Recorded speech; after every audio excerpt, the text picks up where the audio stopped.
Baik, Assalamualaikum warahmatullahi wabarakatuh. Perkenalkan kami dari kelompok satu yang beranggotakan saya sendiri Denny Agustian sebagai moderator dan teman saya Helmalia Putri, Serli Dianita, Dia Trilestari, dan yang terakhir itu ada Akbar. Kelompok satu di sini akan membahas materi dari lab pengauditan mengenai siklus penjualan dan penagihan usaha.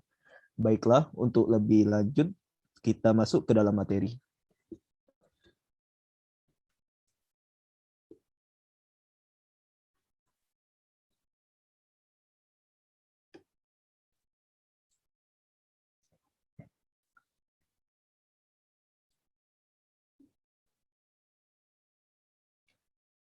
Yang pertama itu ada definisi penjualan.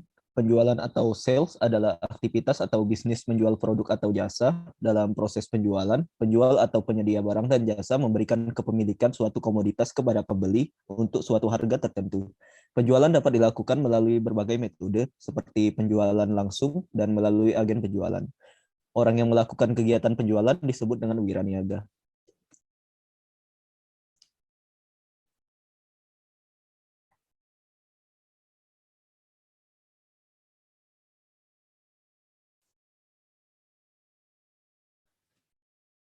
Pada siklus penjualan itu ada beberapa kelas transaksi yang terkait, sehingga jika terjadi kesalahan perhitungan, akan berakibat pada salah saji yang material. Beberapa kelas transaksi yang terkait itu adalah yang pertama itu ada penjualan, yang kedua itu ada penerimaan kas, dan yang terakhir itu ada retur dan pengurangan penjualan.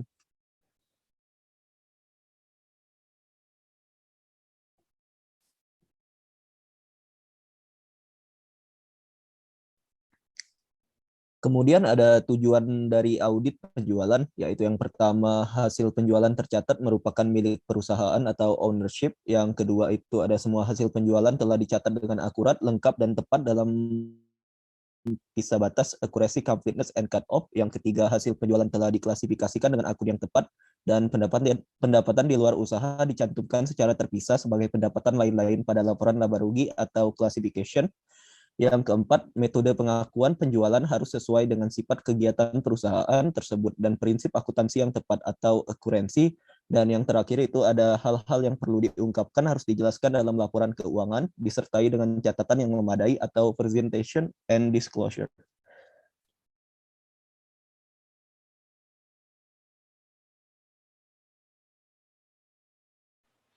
Piutang usaha. Piutang usaha adalah piutang yang berasal dari penjualan barang dagang atau jasa secara kredit.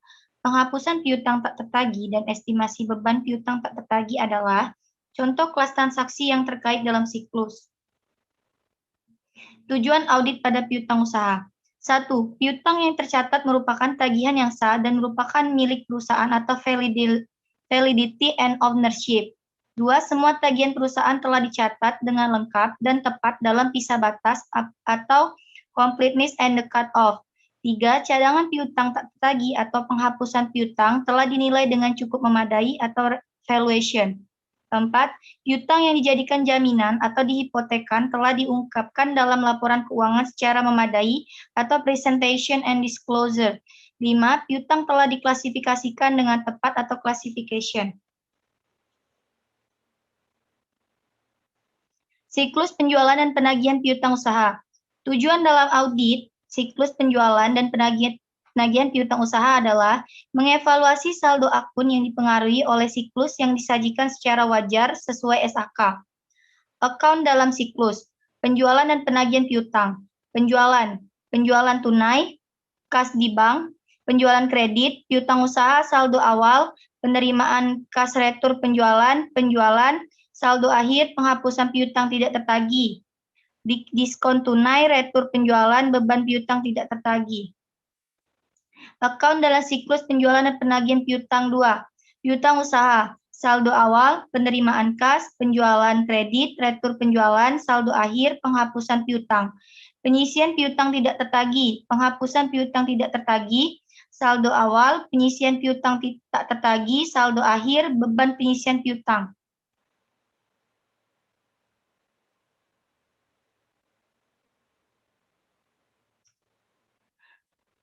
Dari gambar tersebut menunjukkan bahwa ada 5 kelas transaksi dalam siklus penjualan penagihan, yaitu 1. Penjualan atau tunai atau kredit, 2. Penerimaan kas, 3. Retur penjualan dan pengurangan harga, 4. Penghapusan piutang tidak tertagih, 5. Estimasi beban piutang tak tertagih. Kecuali penjualan tunai, setiap transaksi dan jumlah akhirnya akan masuk ke salah satu dari rekening piutang atau cadangan piutang yang tak tertagih atau diasumsikan pengandalian internal pada golongan penjualan.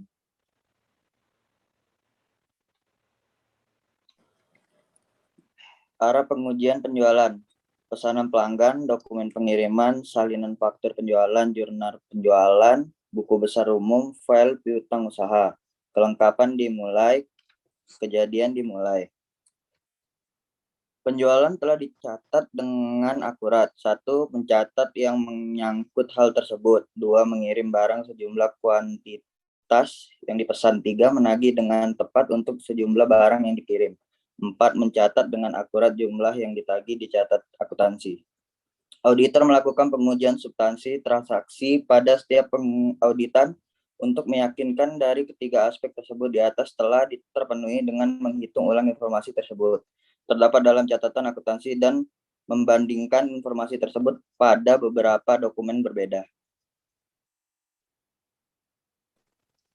Metodologi untuk merancang pengujian pengendalian dan pengujian substansi transaksi penjualan, auditor menggunakan informasi yang diperoleh dalam memahami pengendalian internal untuk menilai risiko pengendalian. Ada 4 langkah yang penting dalam pengendalian, yaitu yang pertama, auditor memerlukan kerangka kerja untuk menilai risiko pengendalian.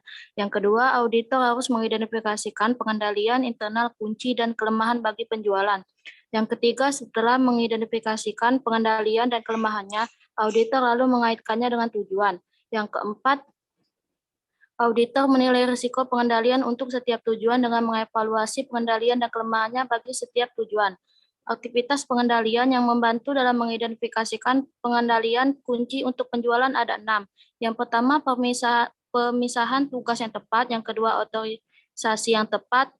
Yang ketiga, dokumen dan catatan yang memadai. Yang keempat, dokumen telah diberi nomor terlebih dahulu. Yang kelima, laporan tagihan bulanan. Yang keenam, prosedur verifikasi internal. Auditor harus memperhatikan 3 jenis salah-saji yang mungkin terjadi. Yang pertama, penjualan dimasukkan dalam jurnal sementara pengiriman tidak pernah dilakukan. Yang kedua, penjualan dicatat lebih dari 1 kali. Yang ketiga, pengiriman dilakukan kepada pelanggan fiktif dan dicatat sebagai penjualan.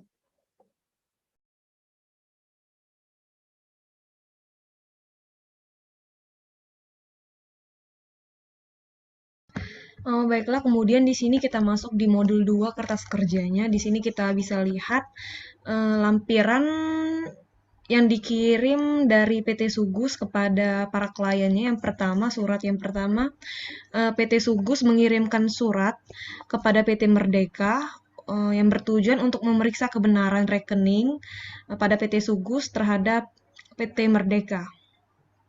Kemudian yang di bawahnya ini bisa kita lihat bahwa PT Merdeka mengakui hutang pada tanggal 31 Desember 2018 sebesar 103.960.000 adalah cocok terkecuali 10 juta yang telah dilunasi pada tanggal 27 Desember 2018. Yang kedua, PT Sugus mengirimkan surat lagi kepada PT Rimba masih tujuan yang sama untuk memeriksa kebenaran rekening pada PT Sugus kepada PT Rimba.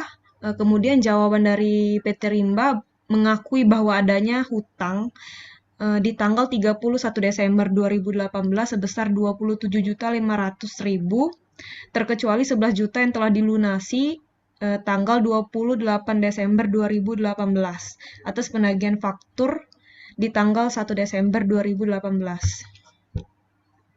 Yang ketiga, PT Sugus mengirimkan surat lagi kepada PT Wahana untuk memeriksa kebenaran rekening pada PT Sugus kepada PT Wahana.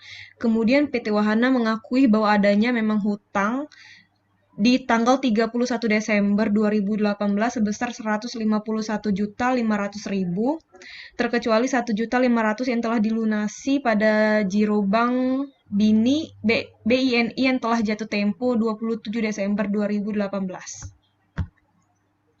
Kemudian PT Sugus mengirimkan surat lagi kepada PT Sejahtera untuk memeriksa kebenaran rekening pada PT Sugus.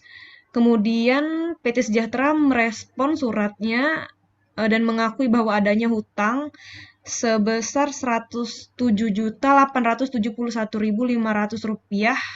terkecuali 22 juta, di mana jumlah tersebut baru akan diterima barangnya pada tanggal 3 Januari 2019. Kemudian PT Sugus mengirimkan surat lagi kepada PT Zebra Pratama untuk memeriksa kebenaran rekening pada PT Sugus, dan PT Zebra mengakui bahwa adanya hutang di 31 Desember 2018 sebesar 55 juta, terkecuali 15 juta yang belum dilunasi jadi hutang sebesar 70 juta. Next. Kemudian di sini bisa kita lihat tanggal pengirim konfirmasi yang kedua, pengiriman kedua pada 1 Februari 2019. Di sini terdapat 5 kolom. Yang pertama keterangan, jumlah konfirmasi, jumlah presentase tahun berjalan, dan presentase tahun lalu. Saldo menurut konfirmasi, jumlah konfirmasinya 1, jumlahnya 10.357.600 rupiah dengan persentase tahun berjalannya 86%. Hal ini didapat dari PT Pelita. Kemudian hasil konfirmasinya 0, kembali melalui posnya 1, dan tidak kembali atau no responsnya 6, dengan jumlah Rp744.114.140 dengan persentase tahun berjalan 6%. Hal ini didapatnya dari tidak dijawabnya permintaan konfirmasi saldo piutang dari PT Krakatau, PT Orientasi, PT Lestari, PT Nuansa, PT Pelita, PT Queenie, dan PT Usaha Lancar. Kemudian total yang dikirim jumlah konfirmasinya 7 dengan jumlah 11 miliar sekian, itu didapat dari buku 2 halaman 25 dari PT Krakatau, Orientasi, Lestari, Nuansa, Pelita, Queenie, dan Usaha Lancar. Total piutang usaha jumlahnya 11.990.973.240 rupiah dengan presentase tahun berjalan 100%. Hal ini didapat dari neraca. Kemudian bisa kita lihat presentase tahun berjalan 86% di saldo menurut konfirmasi atau CB itu didapat dari jumlah dari saldo menurut konfirmasi dibagi dengan total piutang usaha. Kalau total yang dikirim 6% itu sama halnya dengan saldo menurut konfirmasi, yaitu jumlah tidak kembalinya dibagi dengan total piutang usaha. Keterangan bisa kita lihat keterangan di bawah ini, dikirim permintaan konfirmasi saldo piutang yang kedua kepada PT-PT yang disebutkan tadi, kemudian diterima saldo menurut konfirmasi dikirim oleh PT Pelita. Konfirmasi saldo yang tidak kembali atau no response berasal dari tidak dijawabnya permintaan konfirmasi saldo piutang. Kemudian piutang usaha tahun lalu itu sebesar 8.497.922.298 rupiah. Dengan catatan tidak ada bukti konfirmasi atas piutang klien tahun sebelumnya. Kemudian diperiksa olehnya itu bisa kita isi dengan nama kita masing-masing. Terima kasih.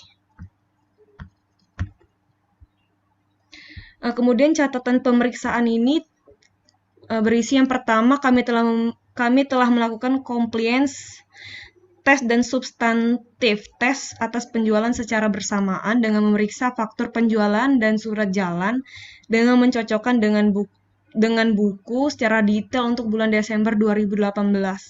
Dari jurnal pertama penjualannya ini 11 juta pada piutang usaha 11 juta. 11 juta ini didapat dari buku 1 halaman 66. ini untuk mencatat penyesuaian kesalahan pencatatan pada PT Krakatau.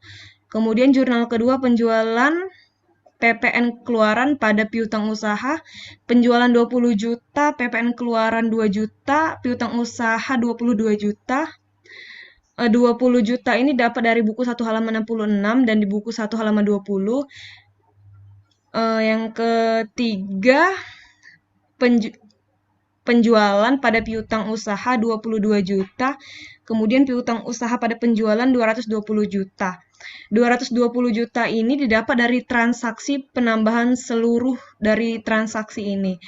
Bertujuan untuk mencatat penyesuaian kesalahan pencatatan pada PT Usaha Lancar.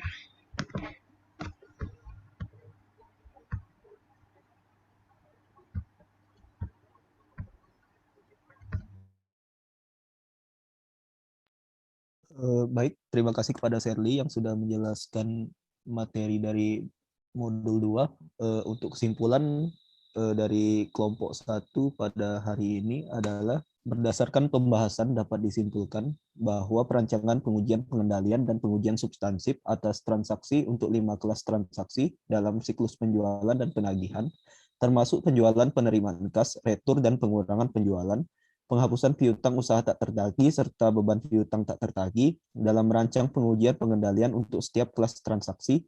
Auditor berfokus pada pengujian pengendalian internal yang dimaksudkan sebagai senjata untuk mengurangi resiko pengendalian. Auditor mengidentifikasi pengendalian internal jika ada untuk setiap tujuan. Auditor kemudian menentukan luas pengujian pengendalian yang harus dilakukan. Auditor juga merancang pengujian substansif atas transaksi bagi setiap kelas transaksi untuk menentukan apakah jumlah moneter transaksi telah dicatat dengan benar. Seperti pengujian pengendalian, pengujian substansif atas transaksi juga dirancang untuk setiap tujuan audit yang berkaitan dengan transaksi. Setelah perancangan pengujian pengendalian dan pengujian substansif atas transaksi bagi setiap tujuan audit dan kelas transaksi selesai, auditor mengorganisasikan prosedur audit ke dalam program audit format kerja. Baiklah, cukup sekian dari kelompok 1. Kami selaku tim penyaji mohon maaf apabila terdapat salah kata. Semoga dapat bermanfaat. Kami akhiri. Wassalamualaikum warahmatullahi wabarakatuh.